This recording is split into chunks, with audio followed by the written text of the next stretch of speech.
जय श्री कृष्ण, जय राधे राधे। ब्रज में मोती व्यापारी का दृष्टांत, मोती बेचने वाली का दृष्टांत।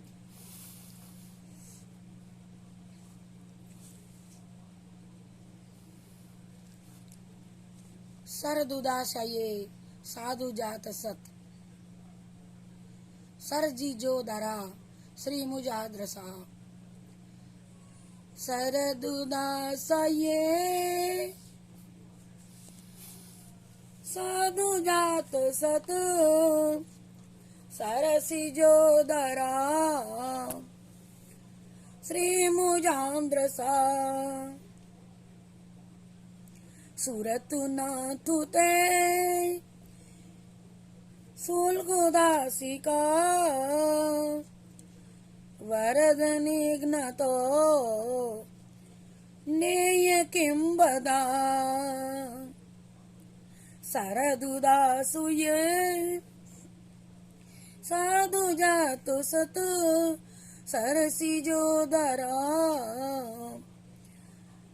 श्री मुजाद्रसा।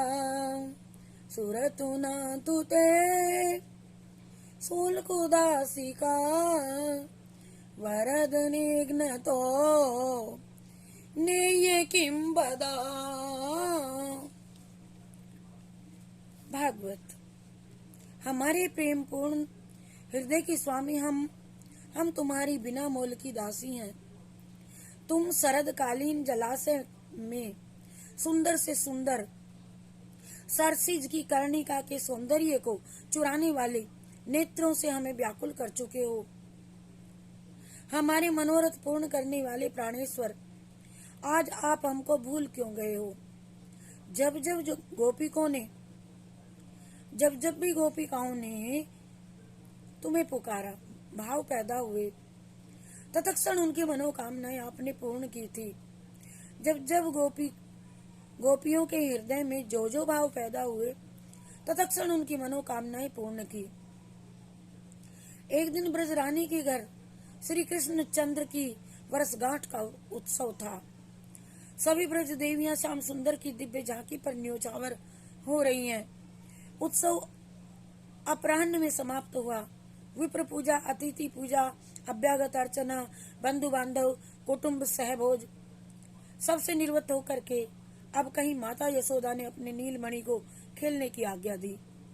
नीलमणि को घर में रोकना कठिन था, पर आज जन्मोत्सव है ना, बाहर जाके कहीं कोई उत्पात न कर आए। इसीलिए माता ने विविध प्रकार के खिलौना, रत्न जड़ित मयूर मणिकाओं का सुंदर गोवत्स तथा खिलौनाओं का प्रलोभन दे दे करके उनको भवन में ही रोके रखा। ये माता की आज प्रथम विजय थी कि कृष्ण जी रोक पाए और माता रोक पाई। एक ब्रजबाला आज एकाकिनी घर में बैठी है, कारण कि उसके घर में सभी सदस्य जन्मोत्सव में गए हैं। घर का कोई सदस्य जब लौट कर आएगा तब वह भी जाएगी, इसी प्रतीक्षा में बैठी है। वह गोप बाला श्री कृष्ण चितवन करती रही एवं वह यह भूल गई कि मुझे कहीं जाना है। यहाँ सर्वेश्वर प्रभु ने सोचा कि गोप बाला मेरे दर्शनों की प्रतीक्षा में बैठी है।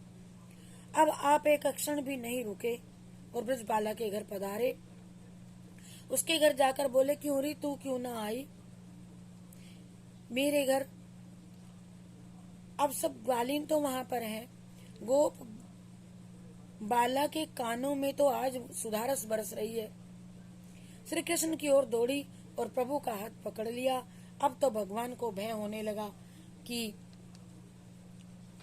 वे तो अपना हाथ छुड़ाने लगे।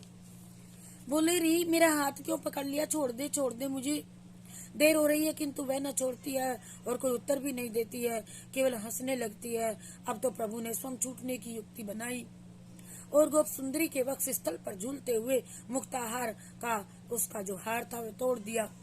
मोती भूमि में बिखरने लगे। गोप सुंदरी हार के मोतियों को संभालती रही। इधर प्रभु हाथ छुड़ाकर भाग जाते हैं। गोपी ने कुछ मोती भूमि से उठा करके अपने अंचल में रख लिए, पर उसको ऐसा भान हो रहा है कि मेरा प्रधान हार का नग नीलमणि तो कृष्ण लेकर चले गए, भाग गए। टूटे हुए एक मुक्ताहार को हाथ में लिए गोप बाला कृष्ण के पकड़ने को नंद भवन की ओर चल दी। नंद भवन में जाकर देखा श्री कृष्ण माता की गोदी में बैठे हैं। वह आकर चुपचाप बैठ गई। नंद रानी ने पूछा, बहन तू कैसे आई है? पर वह तो कोई उत्तर नहीं दिया। नंद रानी ने बड़े प्यार से उसे अपने समीप बैठा करके उसके सिर पर हाथ रखना शुरू कर दिया। हाथ फेरा पूछा। तब उसने कहा, मैं अपनी घर में अकेली बैठी थी कि तुम्हारे नीलमणि ने मेरा मुक्ताहार तोड़ दिया।